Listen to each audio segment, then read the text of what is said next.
10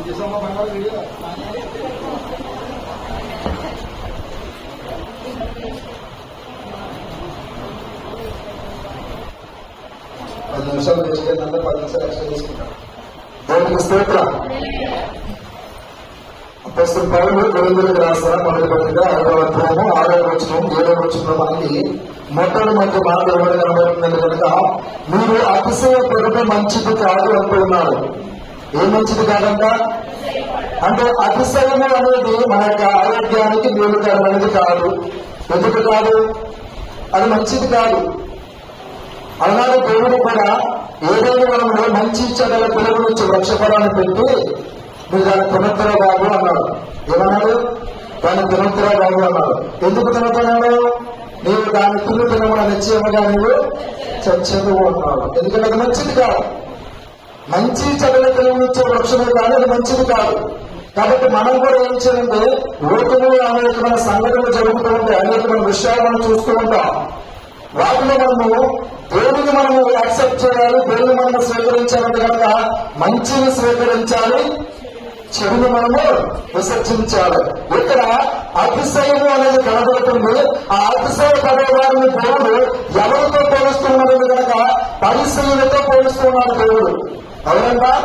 పరిసయ్యులు. పరిసయ్యులు అనేవారికి ధర్మశాస్త్రం బాగుగా తెలుసు. మోషే గారికి దేవుడు రచించి ధర్మశాస్త్రం బాగా తెలుసు, 10 ఆజ్ఞలు బాగా తెలుసు. వారు ఏమనుకుంటున్నారంటే కనుక మా నీతి మా భక్తి, మా నీతి మా భక్తి, వారు స్వనీతిని ఆధారంగా చేసుకుని జీవించేవారుగా ఉన్నారు తప్ప దేవుని మీద పరిపూర్ణంగా ఆధారపడి జీవించేవారుగా లేరు. కాబట్టి ఆ పరిసయ్యులు అనేవారు అతిశయపడుతూ ఉన్నారు. అలాగే మీరు సంఘాలలో కూడా కొంతమంది ఏం చేస్తున్నారు? అతిశయపడుతూ ఉన్నారు. దేవుడు అంటున్నారు, నువ్వు అతిశయపడడం నీకు మంచిది కాదు, నువ్వు అతిశయపడడం నీకు మంచిది కాదు. ఎందుకంటే కనుక నీ అతిశయ కారణము ఎవరు అంటే కనుక మన దేవుడు. ఎవరు? కొరింథీయులకు రాసిన మొదటి పత్రిక 10వ అధ్యాయము 30వ వచనం 1:30. అతిశయించువారు ప్రభువులందరూ అతిశయింపబడని రాబడిని నెరవేరినట్లు దేవుని మూలముగా ఆయన మనకు జ్ఞానమును నీతియు పరిశుద్ధతలు విమోచనము నాయను. దేవునికి స్తోత్రం. అంటే మనం అతిశయించవలసింది ఎవరితో అతిశయించడంగా? ప్రభువునందు. అంటే మనల్ని పరిపాలించే వారంటే మన దేవుని అంటే మనం అతిశయించాలి తప్ప మన దేవుని వలన మనము అతిశయించకూడదు. అంటే మన అతిశయ కారణం ఎవరు? మన అతిశయ కారణం ఎవరు? మన దేవుడు లేదా మన యేసయ్య. కాబట్టి మనము అతిశయించే వారిను కేవలం దేవుని యందు మాత్రమే అతిశయించవలను. కొరింథీయులకు రాసిన 2వ పత్రిక 10వ అధ్యాయం, కొరింథీయులకు రాసిన 2వ పత్రిక 10వ అధ్యాయము 17-19 వచనాలు. అతిశయించువారు ప్రభువునందు అతిశయింపవలను. ప్రభువు మెచ్చుకుని వాడే యోగ్యుడు కానీ తన్ను తానే మెచ్చుకున్నవాడు యోగ్యుడు కాదు. దేవునికి స్తోత్రం. దేవునికి స్తోత్రం. ఎవరు మంచివారు? ఎవరు గొప్పవారు? ఎవరు యోగ్యులు? దేవుడు మెచ్చుకునేవారు మాత్రమే. దేవుని మెప్పుదల మనము పొందేవారముగా ఉండాలి తప్ప మనుషుల మెప్పుదల మనము పొందేవారముగా ఉండకూడదు. కాబట్టి మనము కేవలము మన ప్రభువైన మన దేవుడైన యెహోవా యందు లేదా యేసుక్రీస్తు వారి యందు మాత్రమే అతిశయించాలి తప్ప మరి దేని వలన మనం అతిశయించకూడదు. ఎందుకంటే దేవుడు ఎవరినైతే మెచ్చుకుంటున్నాడో, ఎలా మెచ్చుకుంటాడు దేవుడు? ఫలా నమ్మకమైన మంచి దాసుడా. ఎలాగా? ఫలా నమ్మకమైన మంచి దాసుడా, ఇలా ఫలా నమ్మకమైన మంచి దాసుడా, నీవు కొంచెంలో నమ్మకముగా ఉన్నావు కాబట్టి నీకు నేను అనేకమైన వాటి మీద నమ్మకమైన వాడుగా విచారణకర్తగా ముందు నియమిస్తాను. అయితే లోకంలో ఉన్న వారు ఏం చేస్తున్నారంటే కనుక చూద్దాం. కీర్తన గ్రంథము 20వ సంకీర్తన, కీర్తనలు 20వ సంకీర్తన 7వ వచనం. కీర్తన 7. కొందరు రథములను బట్టి కొందరు గుర్రములను బట్టి అతిశయపడుదురు, మనమైతే మన దేవుడైన యెహోవా నామమును బట్టి అతిశయపడుదుము. దేవునికి స్తోత్రం, దేవునికి స్తోత్రం. ఇక్కడ పురాతన కాలంలో రాజులు పరిపాలించే కాలంలో, రాజ్యములు చేర్చిన కాలంలో ఇక్కడ రాజులైన వారు దేవుని బట్టి అతిశయించేవారంట, గుర్రములను బట్టి, రథములను బట్టి. ఎందుకంటే కనుక రథము గుర్రము అనేది రాచరికానికి గుర్తు. నేను మనందరినీ పరిపాలించుకున్నవాడు, మీకందరికీ నేను పరిపాలకుడు, మీరు నా కింద పరిపాలించబడేవారు. కాబట్టి ఆ గుర్రము అనేది ఎవరు ఉపయోగించేవారు కనుక రాజులు, రాజు యొక్క సంతానం మాత్రమే ఉపయోగించేవారు. ఇంకా యుద్ధాలైతే సైనికులు ఉపయోగించేవారు. వారు పొరుగును బట్టి అతిశయించేవారంట, వారు కలిగినటువంటి ఆ గుర్రమును బట్టి అతిశయించేవారు. అలాగే రాజు గారు ప్రయాణం చేస్తున్న రథమును బట్టి వారు అతిశయించేవారు. అయితే మనము ఆ గుర్రము రథమును బట్టి మనం అతిశయించలేదు, కానీ మన దేవుని మనం అతిశయించాలి.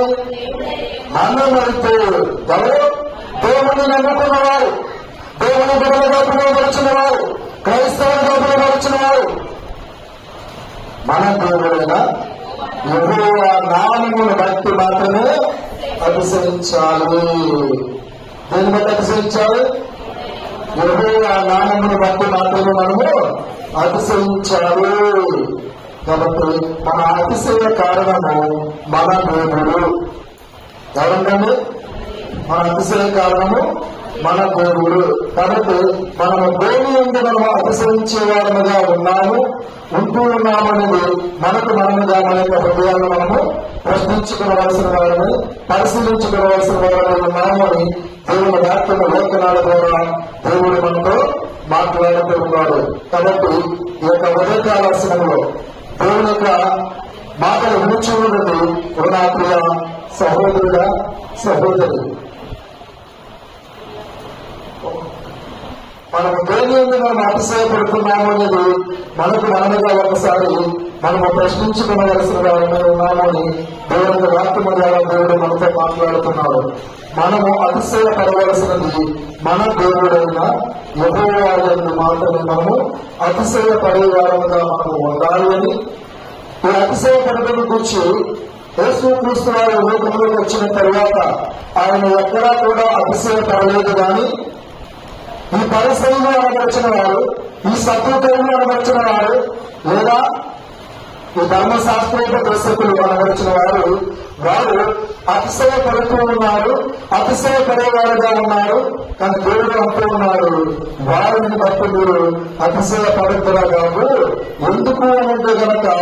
ఎందుకు అంటే గనక ఈ పరిశీలు లేదా సత్వతలు లేదా ఈ సుందరులు అనేవారు ఎటువంటి వారు అంటే గనక వారు సున్నము కొట్టిన సమాధులతో సమానం. ఎటువంటి వారంట? సున్నము కొట్టిన సమాధి. సున్నము కొట్టిన సమాధి ఎలా ఉంటుందండి? వెలుపల శృంగారులుగా ఉంటుంది, వెలుపల శృంగారులుగా ఉంటుంది, కానీ లోపలంతా కుళ్ళు. అలాగే మనము కూడా పైకి గండికలుగా బాగా కనబడతాం, విశ్వాసులుగా. మన లోపల మన హృదయ అంతరంగంలో ఏమున్నది మనకు తెలుసా? తెలియదు. మన హృదయ అంతరంగంలో ఏమన్నదో మనకు తెలియదు, మన హృదయంలో ఏమన్నదో మనకు తెలియదు. కాబట్టి మన దేవుడు హృదయ అంతరంగంలో పరిశీలించే దేవుడు. ఆయనకి మరుగులైన స్థలం ఏది కూడా లేదు.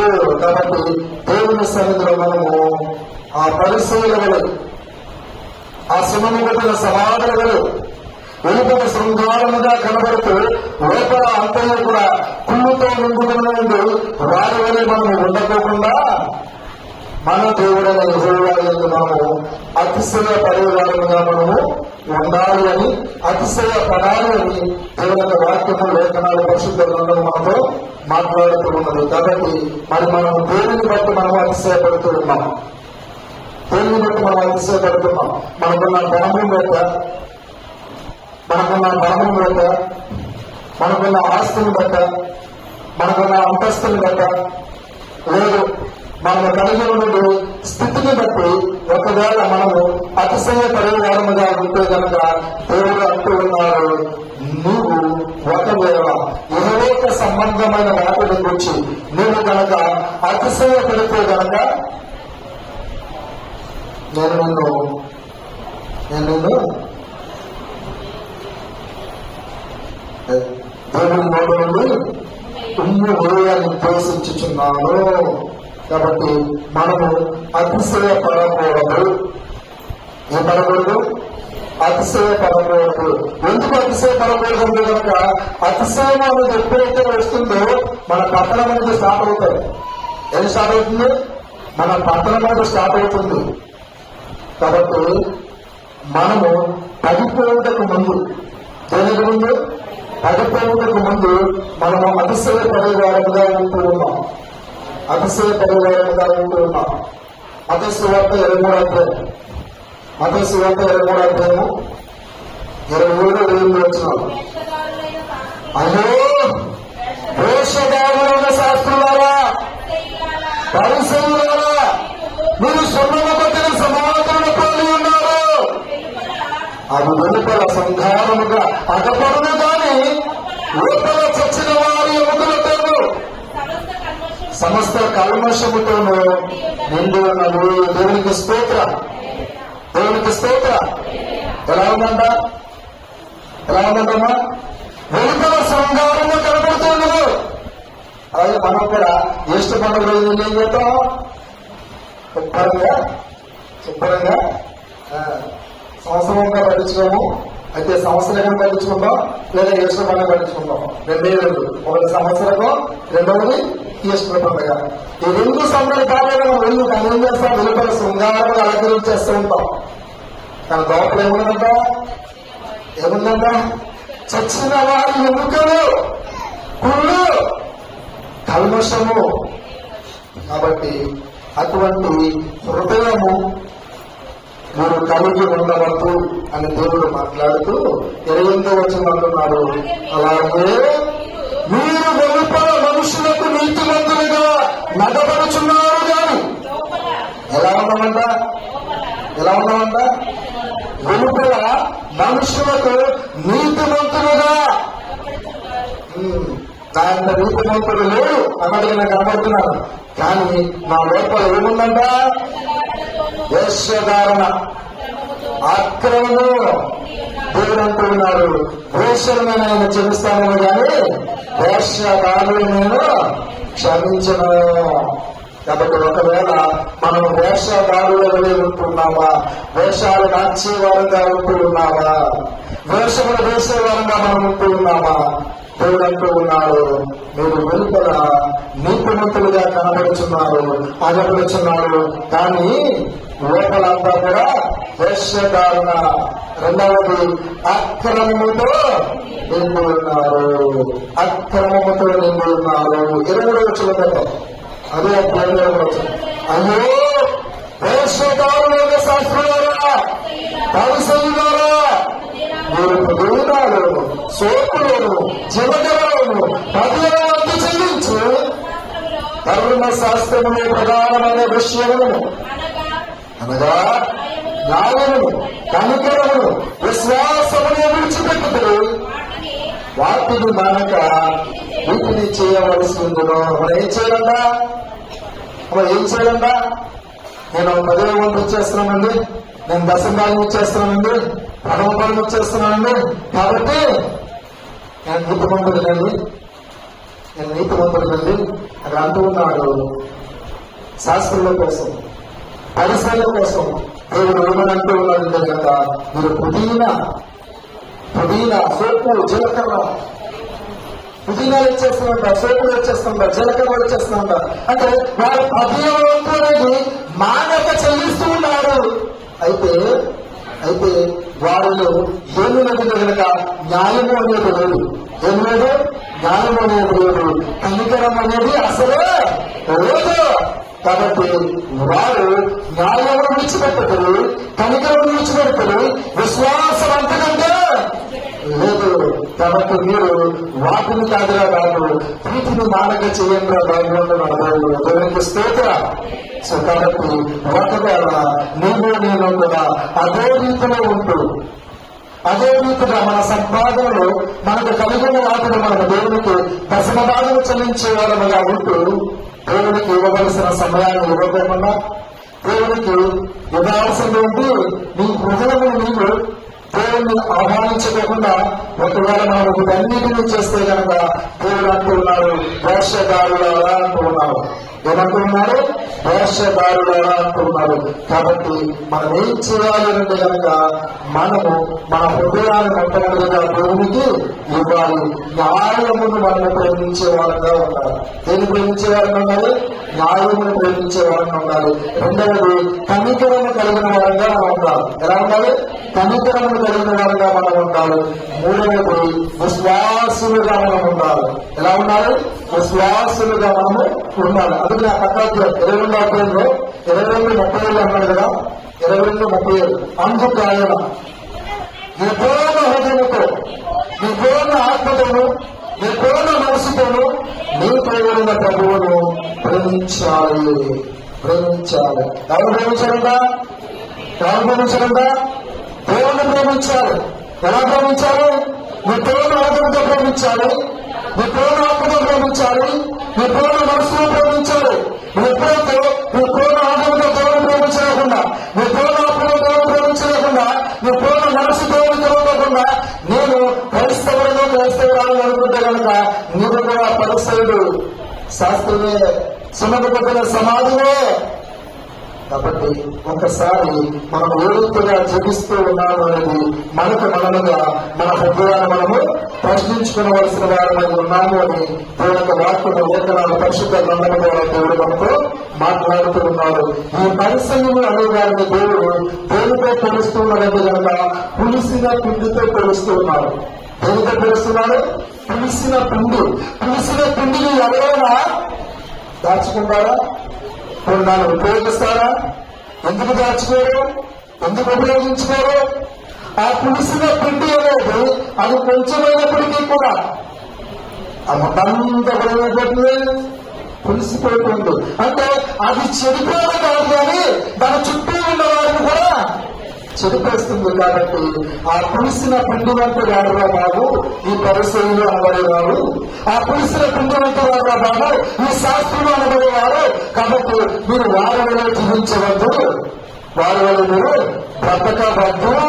ఎందుకంటే కనుక ఒకవేళ నీవు ఏదైనా ఎక్కడైనా పులిసిన పిండి వంటి స్వభావం కలిగి ఉంటే, పులిసిన పిండి వంటి క్రియలను కలిగి ఉంటే వాటిని నీలో నుంచి ఏం చేయాలి? తీసివేసుకోవాలి.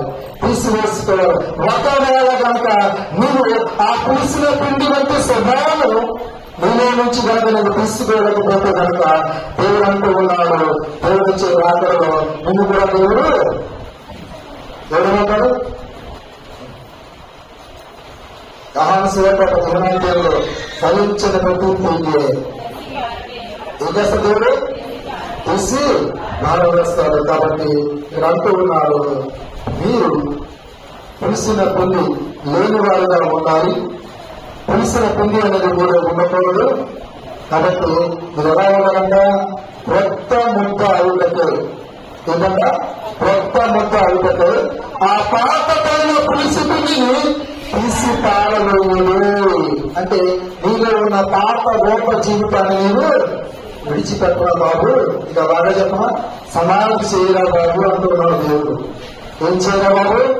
సమాధి చేస్తే పాత పెట్టేసే. నువ్వు క్రీస్తులో కడగబడిన తర్వాత, క్రీస్తు రక్తంలో కడగబడిన తర్వాత, క్రీస్తు స్వరూపంలోనికి మార్చబడాలి తప్ప మరలా నీ విడిచిపెట్టిన పాత క్రియల వైపు నీవు చూచేదానుగా నీవు ఉండకూడదు. ఉండొద్దు అని దేవుడు మనతో మాట్లాడుతున్నారు. కాబట్టి మీరు కొత్త ముద్ద అవుతారు, ఆ పాతదైన పరిస్థితులని తీసి పారవేయండి. అంతేకాక క్రీస్తు అన మన పస్కా పశువు. ఎవరన్నా? క్రీస్తు అను మన పస్కా పండుగ తెలుసు కదా. పులియని రొట్టెల పండుగ. ఏ రొట్టెల పండుగ? పులియని, పులిసిన కాలంలో పులియని రొట్టెల పండుగ. ఆ పులియని రొట్టెల పండుగని యెరూషలేము వారు యూదావారు ఆచరించేవారు.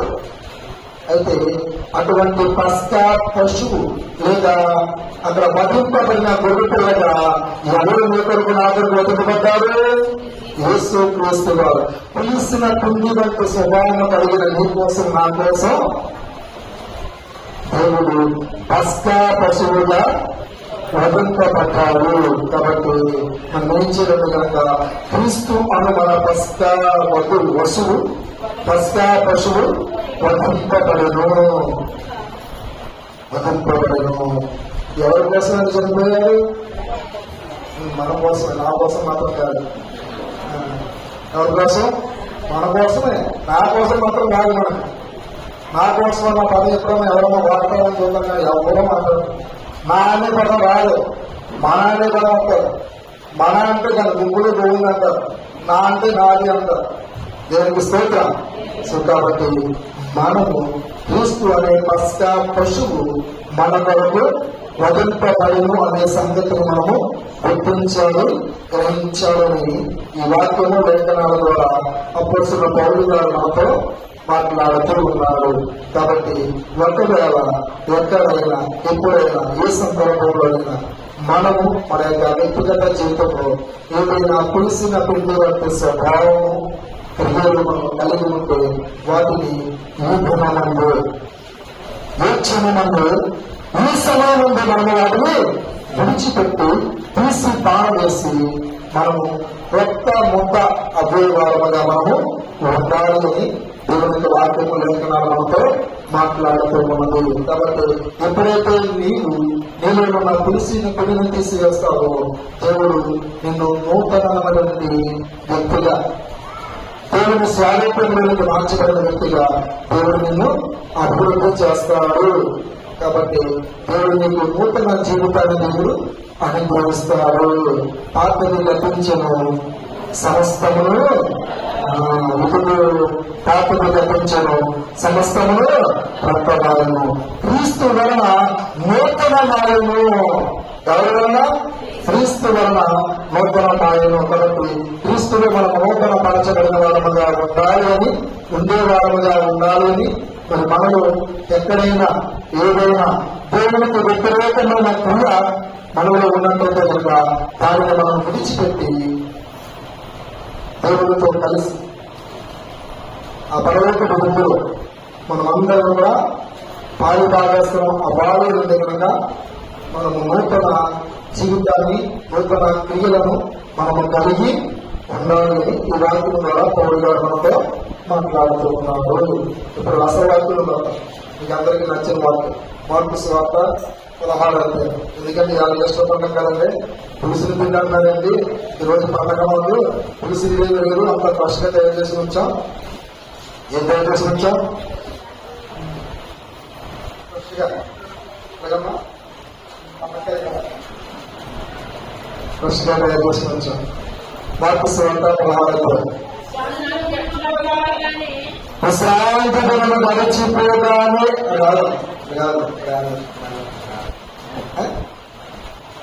ఒక క్వశ్చన్ పేరు చేస్తున్నాము, రాసి చెప్పండి. విశ్రాంతి దినము గడిచిపోగానే అంటే అక్కడ అంటే నెక్స్ట్ అనేది విశ్రాంతి దినము, నిన్నటి దినము అనేది విశ్రాంతి దినము, గడిచిపోయిన దినము అనేది విశ్రాంతి దినము. మరి ఈరోజు మరే డౌట్. ఈరోజు పునరుత్థాన దినము, దేవుడు మీ కొరకు నా కొరకు లేచిన రోజు. నా బాగా చెప్పండి, మరణమును తొలగించిన రోజు, మరణము మనం విడిచిన రోజు. కాబట్టి అంటున్నాడు, మరణమా, ఓ మరణమా, ఎక్కడ మరణపు ముళ్ళు పాపమా. ఆ పాపాన్ని దేవుడు తీసివేశాడండి. ఆ పాపాన్ని దేవుడు జయించాడండి. ఆయన పరిశుద్ధుడుగా లేకపోతాడు. ఎలా లేకపోతాడు? పరిశుద్ధుడుగా లేకపోతాడు. కాబట్టి విశ్రాంతి దినము గడిచిపోగానే, అంటే ఆల్రెడీ విశ్రాంతి దినం అయిపోయింది. ఆల్రెడీ విశ్రాంతి దినము అయిపోయింది. ఈరోజు పునరుత్థాన దినము. ఇంకలాగా చెప్పిన శనివారము అనేది విశ్రాంతి దినము. శనివారం అనేది విశ్రాంతి దినము. మా చిన్నప్పుడు మా సీఆర్ గారు పాస్టర్ గారు అందరూ ఏం చెప్పారు కనుక ఈరోజు విశ్రాంతి దినం కాబట్టి పరిశుద్ధంగా ఆచరించాలి, ప్రార్థన చేయాలి అని చెప్పారు. ఇప్పుడు ఆదిలో నేను అలా చెప్పుకుంటాను. అలా ఏం చెప్తాను నేను దగ్గర నేర్చుకున్నాను. ఏదో అలా చెప్పుకోను. తర్వాత బైబిల్ చదవడం మొదలైన తర్వాత ఈ మత సువార్త 8:3 వచ్చుకున్నాము, మార్పు సువార్త 16:1 వచ్చుకున్నాము, యోహాను సువార్త 22:3 వచ్చుకున్నాము, క్షమించాలి సువార్త, అలాగే యోహాను సువార్త 18:3 వచ్చుకున్నాము. ఎందుకు ఏముందంటే విశ్రాంతి దినము గడిచిపోదాని లేదా ఆదివారమున అని రాశారు. ఇదేం వారు విశ్రాంతి దినం గడిచిపోదని అంటున్నారు. మరి మా ఊళ్ళో మనకు ఆదివారం విశ్రాంతి దినం అన్నారు, ఆదివారం మనం పరిశుద్ధంగా ఆచరించాలని చెప్పి నాకు ఒక డౌట్ వచ్చింది. ఏమొచ్చింది? డౌట్ వచ్చింది. అప్పుడు మళ్ళా నేను దాని విషయంలో తను 2-3 సార్లు రిపీటెడ్ గా దాన్ని రివ్యూ చేస్తున్నాం, చదువుకున్నప్పుడు వాక్యం దేవుడు మనతో మాట్లాడుతుందంటే ఈరోజు విశ్రాంతి దినం కాదా బాబు, ఈరోజు పునరుత్థాన దినము. మత్తయి సువార్త 20:1 విశ్రాంతి దినము గడిచిపోయిన తరువాత ఆదివారం, దేవుడికి స్తోత్రం. అంటే ఆదివారం అనేది విశ్రాంతి దినం కాదు అని మత్తయి గారు చెప్పేశారు. ఆదివారం అనేది విశ్రాంతి దినమే కాదు. కాబట్టి విశ్రాంతి దినం అనేది గడిచిపోయింది, తరువాత రోజు ఆదివారం. కాబట్టి ఆదివారము అనేది విశ్రాంతి దినము కాదు. లూకాసు 24 మొదటి రోజు ఆదివారమున తెల్లవారుచుండగా ఆ స్త్రీలు తాను సిద్ధపరిచిన సుగంధ ద్రవ్యములు తీసుకుని సమాధి యొక్కకు వచ్చి దేవునికి స్తోత్రం. ఎప్పుడు వచ్చారంట సమాధి యొక్కకి? ఆదివారం వచ్చారంట. ఏ సమయం వచ్చారు? తెల్లవారుచుండగా. ఎప్పుడంట? తెల్లవారుచుండగా దేవుని సమాధి వద్దకు స్త్రీలు అనేవారు వచ్చారు. ఎవరు వచ్చారు? స్త్రీలు అనేవారు వచ్చారు. దేవునికి స్తోత్రం. సో కాబట్టి ఆదివారము అనేది యేసుక్రీస్తు గారు లేచిన రోజు, సమాధిలో ఉంచబడిన రోజు మాత్రం కాదు. ఇది లూకాసు వార్త. యోహాను సువార్త 20 మొదటి రోజు ఆదివారమున ఇంకనూ చీకటిగా ఉన్నప్పుడు ఏమరియా ఏడు దయ్యాలు పట్టడం మరియా, పాపాత్మురాలు స్త్రీ, పాపము చేత పట్టబడిన స్త్రీని దేవుడు క్షమించి ఆమెను దేవుడు అంటూ ఉన్నాడు, ఏకను నీవు పాపము చేయకము. ఎవరైతే దేవుడు లోకము వెలివేసిన వారుగా లోకము రాళ్లతో కొట్టి చంపాలి ఉద్దేశంతో ఆమెను తరిమారు. కానీ ఆమె విషయంలో పరిశుద్ధులైన దేవుడు ఆమెకు ఎటువంటి శిక్ష వేయకుండా నీ పాపములు క్షమింపబడి ఉన్నది, ఇతను నీకు పాపము చేయకురా అని దేవుడు ఎవరినైతే క్షమించి ఆమెను పరిశుద్ధురాలుగా పవిత్రురాలుగా దేవుడు చేసి ఉన్నాడు. ఆ స్త్రీయే మొట్టమొదటిగా యేసుక్రీస్తు వారు లేచిన వార్త, సువార్త లేచారు అనే మాట ఆమెకు వినబడింది. ఎవరు వినబడింది? మగ్దలేనే మరియా. మగ్దలేనే మరియా. దేవునికి స్తోత్రం, దేవునికి స్తోత్రం. మరి మనము మనము మనము మనం స్త్రీలు రేపొద్దున మరి దేవుడు వచ్చే రాకలు ఎవరి పేరు ముందుండదు. పరిశుద్ధ మార్పు వేదనం కావాలి స్త్రీలలో. లేదా ఎవరి కుమార్తెల్లో ఎవరి పేరు ముందుందో అక్కడ ఎవరి పేరు రాయబడి ఉండదు. మగ్దలేని మరియు పేరు రాశారు. ఏమన్నా మగ్దలేని మరియు యేసుక్రీస్తు వారు లేచారు అనే వార్త మొట్టమొదటిగా స్త్రీలు అనే వారికి దేవుడు తెలియచేశారు. ఎందుకు తెలియజేశారు తెలుసా? పాపము అనేది స్త్రీ ద్వారా కలిగింది కాబట్టి. ఏం కలిగింది? పాపము అనేది స్త్రీ ద్వారా కలిగింది కాబట్టి. ఆ పాపము ద్వారా లోకములోనికి మరణము అనేది వచ్చింది కాబట్టి. పాపము ద్వారా మరణం అనేది లోకంలోకి వచ్చింది కాబట్టి ఆ మరణపు ముళ్ళను దేవుడు విడిచి వేశాడు కాబట్టి ఎవరి ద్వారా అయితే లోకములోనికి పాపము అనేది ఉద్భవించిందో ప్రవేశించిందో వారి ద్వారానే నా దేవుడు నా పాపమును తీసివేసి మరణమును జయించి పొడిగి లేచాడు అనే వార్త ఆమె ద్వారానే ప్రపంచమంతటికి కూడా బయలువెళ్ళింది. ప్రపంచమంతటికి కూడా బయలువెళ్ళింది. దేవునికి స్తోత్ర. సిద్ధపడ్డు మగ్దలేనే మరి ఎవరి మనము ఉండాలని కోరుతోంది. స్త్రీలైన వాళ్ళందరూ కూడా దేవుడు రెండవ రాకడలో నేను మొట్టమొదటిగా ఆయన ఎదుర్కొని వాడగా లేదా తానుగా నేను ఉండాలి.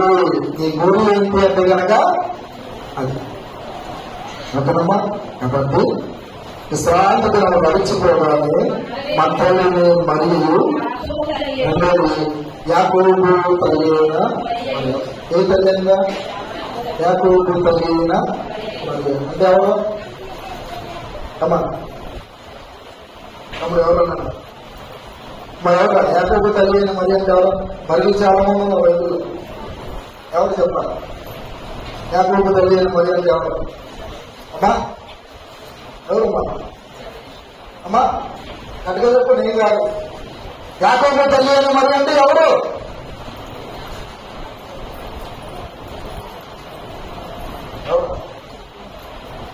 యేసుక్రీస్తు తల్లి ఎవరు కాదు. యాకోబు యోసే యూదా అనువారు యేసుక్రీస్తు వారి అన్నదమ్ములు కాదా? ఈయన పెద్దవాడి కుమారుడు కాదా? ఎవరో కాదు. యేసుక్రీస్తు వారి తల్లే. తల్లే మరియమ్మ గారండి. మరియమ్మ గారండి. యాకోబు తల్లి అయిన మరియ. యేసుక్రీస్తు వారికి ఆయన పరిశుద్ధుడిగా జన్మించిన తర్వాత ఏం పేరు తండ్రి పేరు? యోసేపు గారు. మరియ గారు తర్వాత శారీరకంగా కలిసిన తర్వాత వారికి పిల్లలు పుట్టారు. ఎవరు పుట్టారు? పిల్లలు పుట్టారు. వారే యాకోబు యోసే యోదా. యాకోబు యోసే యోదా అనే వారు యేసుక్రీస్తు వారి యొక్క అన్నదమ్ములు. బాగా చెప్పాలంటే తమ్ముళ్ళు అన్నమాట. శారీరకంగా అంటే ఆత్మీయ కాదు. ఓకేనా? కాబట్టి అటువంటి మరియ తల్లి అయిన మరియ. ఎవరు? తల్లి అయిన మరియ. మూడవదెవరు? సహోదరి. ఆమె సహోదరి. మరియ యొక్క సహోదరి సహోదరి. ఈ ముగ్గురు కూడా తలవారు జామున లేచారు. తలవారు చుండగా లేచారు. వారి చేతులు సుగంధ ద్రవ్యాలు వారు తీసుకున్నారు. ఏం తీసుకున్నారు? సుగంధ ద్రవ్యాలు వారు తీసుకున్నారు. తీసుకుని ఎక్కడికి వచ్చారు? ఎక్కడికి వచ్చారు? సమాధి దగ్గరికి వచ్చారు. ఎక్కడికి వచ్చారు? సమాధి దగ్గరికి వచ్చారు. తొలగక ముందే తొలగక ముందే తొలగక ముందే తొలగక ముందే లేచినాడు యేసు దేవుడు. సమాధి గెలిచి లేచినాడు మృత్యుంజయుడు. సమాధి చీచి లేచినాడు మృత్యుంజయుడు. తెల్లగ ముందే స్త్రీలు సుగంధాలు శుభ్రపరిచినారు. యేసు దేహానికి పూయాలని తలచినారు. ఎవరంతా? స్త్రీలు సుగంధాలు. ఏ స్త్రీలు? ఏ స్త్రీలు? మగ్దలేని మరియ, మరియ ఆమె సహోదరి వీరు సుగంధాలు సిద్ధపరుచుకున్నారు. యేసు దేహానికి పూయాలనుకున్నారు. యేసు దేహానికి తీయాలనుకున్నారు. అయితే ఆయన అప్పటికి మహిమ శరీరుడుగా ఆయన లేపబడ్డాడు. దేవునికి స్తోత్రం. చెప్పాలంటే వారు ఆదివారమున అందరూ లేచి బయలుదేరారు. ఎప్పుడు లేచారంట? ఆదివారం ఎప్పుడు లేవాలి? మా అక్కలందరూ కూడా అమ్మా ఎప్పుడు లేవరా? చెల్లెలు అందరూ ఎప్పుడు లేవాలి? శుభ్రంగా 9 వేసి తలస్నానం చేసి కదలబద్ర పక్కలేసుకుని పరిగెత్తుకున్నారా? ఎప్పుడు వేసారు వీళ్ళు? ఆదివారంలో తెల్లవారు చిందగా. ఎప్పుడన్నా? తెల్లవారు చిందగా పండుగ లేచారు. పండుగ లేచి వారు సుగంధ ద్రవ్యాలు తీసుకుని సమాధి దగ్గరికి వారు వచ్చారు. అలాగే మనము కూడా ఆదివారం మన పెద్దల కడే లేవాలి. తెల్లవారు జామున లేవాలి. మన పనులన్నీ మనం చక్కబరుచుకోవాలి. సమయానికి దేవుని సన్నిధికి రావాలి. దేవుని సన్నిధిలో కనపడాలి. ఇంకా బాగా చెప్పనా, నేనే అందరికంటే ముందు వచ్చి దేవుని సన్నిధిలో కూర్చోవాలి అనే ఆశ, అలా మన కోరిక మనకు ఉండాలి. కాబట్టి ఇక్కడ ఆదివారం మన పెద్దల వచ్చి బయలుదేరి సూర్యోదయమైనప్పుడు వారు పాపం లేచారు, బయలుదేరారు. కానీ ఇవాళ సూర్యుడు ఉదయం చేస్తూ ఉన్నాడు. అంటే ఎంత దూరం నడిచిందో చూడడం, ఎంత దూరం నడిచిందో చూడండి. తెల్లవారుజామున లేచారు. అంటే అప్పుడు ఇంకా చీకటిగా ఉంది, ఇంకా చీకటిగా ఉంది. చీకటిగా ఉన్న సమయంలో వారు లేచి బయలుదేరు దేవుని యొక్క సమాధి యొక్క వచ్చేసరికి సూర్యోదయం అయిపోయింది. ఏమైపోయింది? సూర్యోదయం అయిపోయింది. అంటే వారు అంతా ప్రయాసపడి వచ్చారో దేవుని దగ్గర చూడండి. ఎంత దూరం ప్రయాణం చేస్తూ వచ్చారో దేవుని దగ్గర ఒకసారి ఆలోచించారు. సూర్యోదయం అయినప్పుడు సమాధి వద్దకు వచ్చుచుండగా సమాధి ద్వారం నుండి మన కొరకు ఆ రాయి ఎవరు పొందించుకుని ఒకరితో ఒకరు చెప్పుకొంచుకుని వారు వచ్చేసరికి యేసుక్రీస్తు వారిని ఉంచబడిన యొక్క సమాధి యొక్క రాయి అనేది పొందించబడింది. ఎందుకు రాయి పెట్టారు? ఎందుకు రాయి పెట్టారు? ఆయన బ్రతుకుండగా నేను 3వ దినమున తిరిగి లేస్తానని చెప్పారా బాబు? ఒకవేళ ఎవరైనా ఆయన సమాధానం చెప్పుకుపోయి ఆయన లేచారు అని చెప్తారుగా, కాబట్టి ఆ రీతిగా కాదు అని చెప్పి ఒక బలమైన పెద్ద రాయి అనేది ఆ సమాధి ద్వారం దగ్గర అడ్డుగా వారు పెట్టారు. కానీ ఆ అడ్డు రాయి, ఆ అడ్డు బండ అనేది తీసివేయబడింది. అడ్డు రాయి, అడ్డు బండ తీసివేయబడింది. ఇంకా బాగా చెప్పాలంటే కనుక యేసుక్రీస్తు వారు శిలువలో పరిగణించబడి మాట ఏంటది? అప్పటికి సమాప్తమైనదని చెప్పి తల వంచి ఆత్మను అప్పగించను. దేవాలయకు కూడా వెనుకకి 2గా చెప్పింది. అంటే అంతవరకు కూడా యేసుక్రీస్తు వారు మరణించి తిరిగి లేచేంత వరకు కూడా పరిశుద్ధ స్థలంలోకి ప్రవేశం లేదు. మన కొరకు ఒక అద్భుతం ఉంది. అలాగే యేసుక్రీస్తు వారి సమాధికి ఒక అద్భుతంగా అడ్డు రాయి అనేది ఏర్పాటు చేయబడింది. ఎప్పుడైతే ఆయన తిరిగి వచ్చారో ఆ అడ్డరాయి అనేది కలగబడింది. అలాగే మన దేవుని ప్రత్యక్షంగా చూచి అంటే దేవుని యొక్క పరిశుద్ధ స్థలంలో మనం ఆనందించే భాగ్యం మనకు ఎప్పుడు కలిగింది?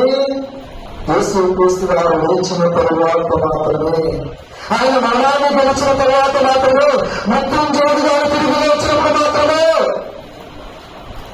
కాబట్టి సమాధి ద్వారం నుండి మన కొరకు ఆ రాయి ఎవరు పొందించునని ఒకరితో ఒకరు చెప్పుకొనుచున్నది. అలాగే దేవుడు చేసిన అద్భుత కార్యముల గురించి మనం కూడా ఏం చేయాలి అమ్మా? ఏం చేయాలి? ఒకరితో ఒకరము సంభాషించుకోవాలి. ఏం చేయాలి? సంభాషించుకోవాలి, చెప్పుకోవాలి దేవుడు చేసిన ప్రతి ఒక్క కార్యం గురించి. 8 ప్రాంతంలో మొదలు గ్రంథము 16వ అధ్యాయము 9వ వచనం 9-10. ఆయన గురించి పాడి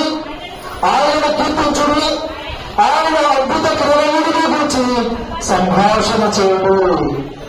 ఒకటి సంభాషణ చేయాలంటే మనం అమ్మా దినవృత్తాంతంలో మొదటి కాలము 16వ అధ్యాయము 9 వచనం మనం చూస్తున్నామండి. ఓకేనా? కొంతమందికి తెలియలేదు, గవర్నమెంట్ చెప్పగలరు. దేవుని గురించి మనం పాడే వారంగా ఉన్నారు, దేవుని తిప్పించే వారంగా ఉన్నారు. అంటే మన దేవుడు కీర్తనీయుడు, మన దేవుడు కీర్తనీయుడు అంటే ఆయన మాత్రమే కీర్తింపబడాలి. మనం కీర్తింపబడకూడదు, మనుషులు కీర్తింపబడకూడదు, మనుషులకు ఘనత కలగకూడదు. ఎవరు కలగాలి? దేవునికే కలగాలి. సమస్త స్థితి మహిమ ఘనత ప్రభావములు దేవునికి మాత్రమే చెందను గాక. కాబట్టి ఆయన గురించి పాడండి, ఆయన కీర్తించండి, ఆయన అద్భుత క్రియలన్నిటిని గురించి సంభాషణ చేయుడు. ఆయన పరిశుద్ధ నామమును బట్టి ద్వారం తెరవబడింది కాబట్టి, ఆ రాయి కూడబడింది కాబట్టి, అలాగే అద్భుతానికి చింతపోయింది కాబట్టి మనం ఆయన పరిశుద్ధ నామమును బట్టి మనం ఏం చేస్తున్నాం? అతిశయించుచు ఉన్నాము. కాబట్టి యెహోవాను వెదకువారు. ఇప్పుడు స్త్రీలు సంతోషించారా లేదా? ఆ స్త్రీలకు సంతోషం కలిగిందా లేదా? దేవునికి స్తోత్రం, దేవునికి స్తోత్రం. సో కాబట్టి మనం కూడా ఏం చేయాలి? కనుక దేవుని మీద మన యొక్క సంతోషాన్ని మనం వదులుకునే వారంగా ఉన్నాం. ఎవరు? దేవుడు. లోకానుసారమైన సంతోషము తాత్కాలికమైనది, టెంపరీ. కానీ దేవుడు వచ్చే సంతోషము శాశ్వతమైనది. కాబట్టి అక్కడ వారు సమాధి దగ్గరకు వచ్చారు. ఆ రాయి ఎవరో బయటకి పక్కకి పొడిగించేసాడు, తీసివేశాడని చెప్పి ఒకరితో ఒకరు చెప్పుకొచ్చున్నారు. మరి అది అద్భుత క్రియ కాదా? అమ్మ చెప్పాలి, అది అద్భుత క్రియ కాదా? బలమైన సైనికులు వచ్చి ఆ బలమైన రాయి అడ్డుగా పెడితే ఆ రాయి ఎందుకంటే కొడుకోబడింది.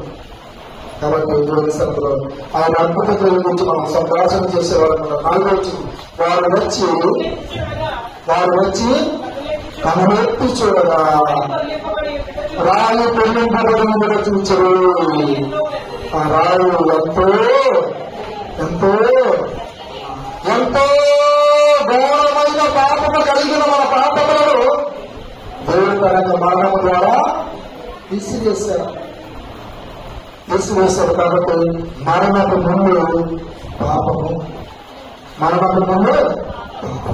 కాబట్టి దేవుడు అనుకున్నాడు ఆ రాయి ఎంతో పెద్దది. అలాగే యేసుక్రీస్తు వారు తాను అప్పగింపబడే రోజు రాత్రి గెత్సేమనే తోటలో ప్రార్థన చేస్తున్న సమయంలో ఆయన చింతించుటకును దుఃఖాక్రాంతుడు ఆయన రాసి అక్కడ అంటాడు, తండ్రి నీ చిత్తమైతే ఈ గిన్నెలో ఏమున్నా సర్వలోక మానవ పాపాలన్నీ కూడా ఉన్నా. ఎంతో బలమైన గిన్నె, అది మొదలైనది. కాబట్టి నీ చిత్తమైతే ఈ గిన్నె నాయకు నుంచి తొలగించము. ఆయనను నా ఇష్ట ప్రకారం కాదు, నీ చిత్త ప్రకారమే జరిగించు. కాబట్టి దేవుని సన్నిధిలో ఆ రాయి చాలా గొప్పది. 5వ వచనం, అప్పుడు వారు ఎక్కడ ప్రవేశించారంట? సమాధిలో ప్రవేశించి తలను నిలబెట్టంగి ధరించుకుని ఉన్న ఒక పరుచువాడు కుడివైపున కూర్చుని ఉన్నది చూచి బొడ్డుగా కలవపడింది. ఏం ధరించుకున్నాడంట? తలను నిలబెట్టంగి. ఎందుకు తలను నిలబెట్టంగి? అలాగే పరిసయ్యులు, శాస్త్రులు, సద్దుకయ్యులు, ధర్మశాస్త్రోపదేశకులు కూడా తలను నిలబెట్టంగి ధరించుకుని వస్తూ ఉంటారు దేవుని సన్నిధిలోకి. పరిశుద్ధులుగా కనబడడానికి కాదు, పవిత్రులుగా కనబడడానికి కాదు. కానీ వారి వ్యాపారంలో ఎవరికి తెలియదు. వారు కల్ముషంతో నిండుకుని ఉన్నారు, వారు పాపతో నిండుకుని ఉన్నారు, ద్వేషంతో నిండుకుని ఉన్నారు, అసూయతో నిండుకుని ఉన్నారు, మత్తతో నిండుకుని ఉన్నారు. కాబట్టి దేవుని అక్కడ తలని నిలబెట్టండి ధరించుకుని ఉన్న ఒక పరుచువాడు కుడివైపున కూర్చుని చూచి ముందుగా కలవరపడి ఏమన్నారు?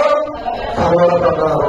అంటే ఆశ్రత 14వ వచ్చిన ప్రకారం మీ హృదయములను కలవరపడనీయకుడి. అమ్మా, మీ హృదయములు ఆ స్త్రీకి కలవరం వచ్చేసింది. ఎవరో రాయి పొందించేశారు, ఎవరో దేవుడిని ఎత్తుకుని వెళ్ళిపోయారు. ఆ పరిశుద్ధ పరిశుద్ధుడు ఎవరో తీసుకుని వెళ్ళిపోయాలని చెప్పి వారి హృదయము మృగుల్లో కలవరపడింది. దేవుడు అంటున్నాడు, మీ హృదయములను కలవరపడనీయకుడు. ఎందుకంటే కనుక నేను మీకు స్థలము సిద్ధపరచగలుగుతున్నాను. అక్కడ వెళ్తున్నాడైనా మీకు నాకు స్థలము సిద్ధపరచడానికి వెళుచున్నాడు. నీ ముందు చెట్టులో కోరిన ముందులాగా మరలా వచ్చి మిమ్మల్ని తీసుకుని పోవడం. కాబట్టి మీరు కలవరపడద్దు. వాడు కలవరపడుతూ ఉన్నారు. అప్పుడు అంటూ ఉన్నారు, ఆ దూతప్పుడు దేవుని అంతుటప్పుడు కలవరపడకుడు, శిలువలో పడిన నజరేయుడైన యేసును మీరు వెతుకుచున్నారు. ఆయన లేచి ఉన్నాడు. దేవునికి స్తోత్రం, దేవునికి స్తోత్రం. లేచినాడు సమాధి లేచినాడు యేసు లేచినాడు సమాధి లేచినాడు. ఆయన లేచాడండి, సమాధం గెలిచాడండి, మరణాన్ని గెలిచాడండి. కాబట్టి ఇంకా అన్ని వెతుకుతూ ఉన్నారు. ఆయన ఇక్కడ లేడు, ఆయన సమాధిలో లేడు, ఆయన లేపబడి ఉన్నారు, లేచి ఉన్నారు. మీరు శిలువ వేయబడిన నజరేయుడు యేసును మీరు వెతుకుచున్నారు.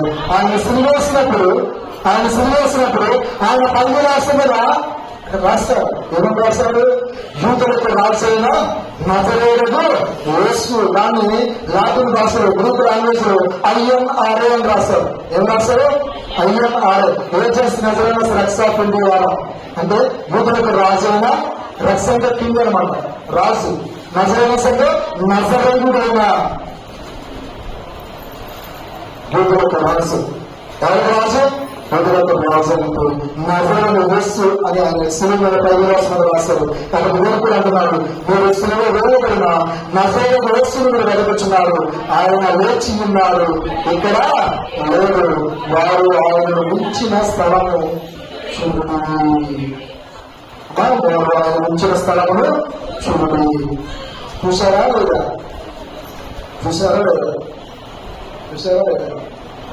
ఆయన ఎక్కడ పెట్టబడుతున్నాడో స్థలాన్ని చూశారు, ఆ చోటు నుంచి చూశారు. తర్వాత వాళ్ళు ఏమన్నారు? ఆయన మీకంటే ముందుగా గలిలయలోనికి వెళ్ళుచున్నారు.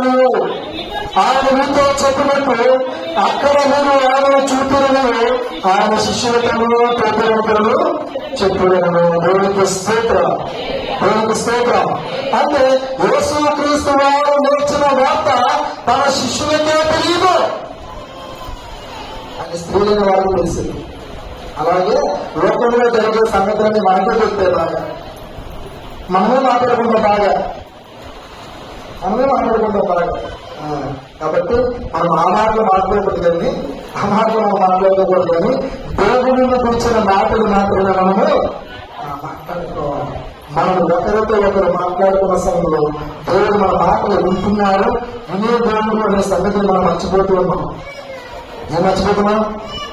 దేవుడు మన మాటలు వింటూ ఉన్నాడు అనే సంగతి మనం మర్చిపోతున్నాం. లోకాసు గట్ట పరిణామం ఉండవచ్చు. మరుగైన దేవుడు బయలుపరచబడకపోదు, రహస్యమైన దేవుడు తెలియబడకపోదు. అందుచేత మీరు చీకటిలో మాట్లాడుకున్నది మీరు గదిలో చెవులో చెప్పుకున్నది నిద్ర మీద